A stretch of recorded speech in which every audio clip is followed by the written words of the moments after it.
Commission appreciates Kenyans for the patience they continue to exhibit as it collates and tallies the results. In addition, we are also grateful to the media for the reporting of the general election results, which you have been doing diligently. On that aspect, I wish to state that the Commission signed a memorandum of understanding with the Kenya Media Sector Working Group on the 4th of March 2022, and one of the areas of collaboration was to provide comprehensive and objective coverage of the electoral process, including tallying and transmission of results. In the spirit of transparency, the Commission gave media access to polling stations, tallying centers, and the results portal to report the progress of election results in real time. The original intention was that the various media houses will join hands and have a consortium through Kenya Media Sector Working Group to report on the progress of election results in real time from one source. However, the media houses opted to do it independently, which were decisions beyond the Commission's control. And we take note that as a result of that, the tallies across the media houses vary, and we appreciate that this may be so because each media house is accessing the public portal of the result forms at different times, and each is using its own criteria and sequencing, among other factors, including perhaps different amounts of resources deployed.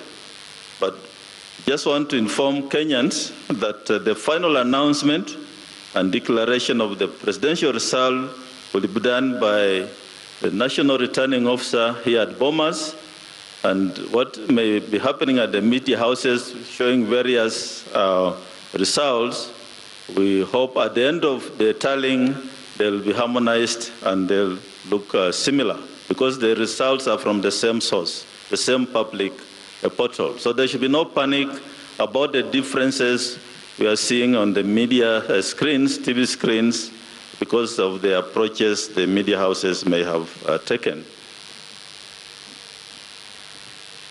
The Commission has ensured that there's 100% availability around the clock of the results portal, which we are all accessing to ensure and guarantee transparency. Also wish to state that the results transmission of Form 34A from the polling station is ongoing.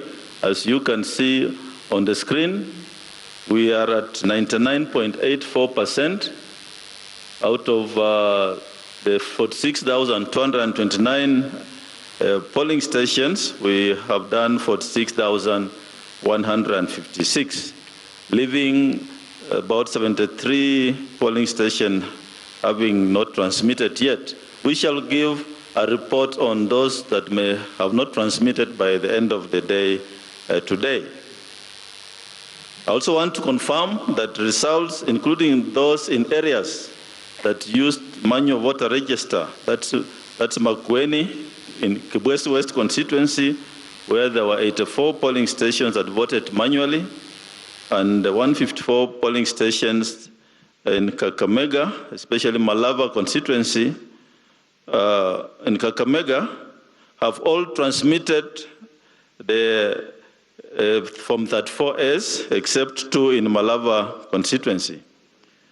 What happened here is that voting was done manual, but by the time of counting, the Commission had ensured that the KIMS kits were ready and deployed for transmission. So transmission took place as envisaged in those 2 areas where largely voting was done manually. Collecting and announcement of results in a majority of constituencies is complete, and the returning officers have now started coming to physically deliver the results of Form 34As and 34Bs here at Bomas. And there are teams, as you can see, in the center of the auditorium working on it, And we hope that this exercise will largely take place mainly between today and tomorrow, and we hope to finalize in due course. As I said yesterday, just to repeat what's going on at the auditorium lobby, verification of transmitted image of results is happening from 34As against from 34Bs. That verification is what's happening there. And then there's also verification of 34Bs against 34As. And there's a team which is collating from 34C. And we shall then be able to populate that on the screen and come up with also percentages of the candidates. And then we shall also be able to know which candidate has scored in terms of the counties to meet the minimum threshold of 25%. And finally, we shall do the declaration of presidential results. In conclusion, I wish to say that the law requires that the Commission undertakes this exercise within 7 days from the presidential election. And as I said earlier, we shall endeavor to conclude this exercise at the earliest possible time. And once again, urge Kenyans for their patience as we undertake this important exercise.